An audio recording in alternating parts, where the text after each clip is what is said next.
ఇది నా ఇల్లేగా, మా ఇంట్లోనే ఉన్నాను, హైదరాబాద్లో ఉన్నాను. సో నేను విన్నాను పొద్దున్నుంచి, నాకు ఫోన్లు రావడం జరిగింది. నేను కూడా వీడియో క్లిప్ చూశాను. మన మీడియా మిత్రులు చాలామంది నన్ను అడిగి క్లారిఫై చేసుకున్నారు. వాళ్ళ దాంట్లో రాలేదు నాకు తెలిసి. చాలా ఇట్లా శ్రీకాంత్ ఇలా బెంగళూరులో రేవ్ పార్టీకి వెళ్ళాడు, హేమ వెళ్ళింది, ఈ టైప్లో ఏవో వచ్చినాయి. నిజంగా నాకు నవ్వు వచ్చింది. ఇంట్లో వాళ్ళందరూ నవ్వుకున్నాం. ఇదేంటిది, మొన్న ఏమో విడాకులు ఇచ్చి ఇప్పించేశారు నా భార్యతో, ఈరోజేమో రేవ్ పార్టీలకి వెళ్ళాడు అని వచ్చేసినాయి. కానీ ఒకటి, వాళ్ళు కొంచెం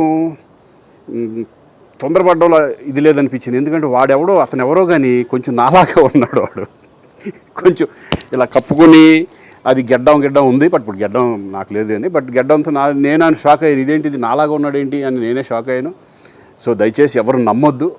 ఎందుకంటే రేవ్ పార్టీలకి వెళ్ళే కల్చర్ నాది కాదు, పబ్ కల్చర్ మనిషిని కాదు నేను. ఒక్కోసారి బర్త్డే పార్టీలకి వెళ్తాము, ఒకవేళ తెలియకుండా ఏదైనా వెళ్ళినా ఒక హాఫ్ అన్ అవర్ నుండి వచ్చేస్తాం తప్పితే అటువంటి ఏమీ లేదు. రేవ్ పార్టీ ఎలా ఉంటుందో కూడా నాకు తెలియదు. సో దయచేసి ఎవ్వరూ ఈ విషయాన్ని నమ్మొద్దు.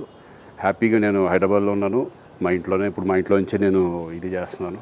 సో దయచేసి మీడియా మిత్రులందరికీ కూడా నేను చెప్పేది ఏంటంటే, ఏ విషయం కరెక్ట్గా తెలుసుకోకుండా మీరు కూడా థంబ్నైల్స్ పెట్టేసేసి, నా బొమ్మ వేసేసి రేవ్ పార్టీలో పట్టుబడ్డ శ్రీకాంత్ ఈ టైప్లో వేస్తున్నారు. కాబట్టి దయచేసి ఎవరు నమ్మొద్దు. అది అతను అలాగా ఉన్నాడు అనే ఒక విషయంలో మీరు పొరపాటు పడి ఉంటారని నేను అనుకుంటున్నాను. దయచేసి అది నేను కాదు. Thank you. ఇటువంటివన్నీ కూడా నిజంగా కొంతమంది, వాళ్ళందరికీ నిజంగా థ్యాంక్స్ చెప్పుకుంటున్నాను నేను. కొంతమంది మీడియా మిత్రులు నాకు డైరెక్ట్గా తెలుసు కాబట్టి, వాళ్ళ ఫ్రెండ్స్ లాగా నన్ను ఇచ్చేస్తారు కాబట్టి, వాళ్ళందరూ నన్ను డైరెక్ట్గా అడగడం, నేను చూసి ఇద్దరు నవ్వుకోవడం, వాళ్ళు వాళ్ళ దాంట్లో వేయకుండా చూశారు కొంతమంది. వాళ్ళందరూ కూడా నేను థ్యాంక్స్ చెప్పుకుంటున్నాను. దయచేసి ఇవన్నీ నమ్మొద్దు.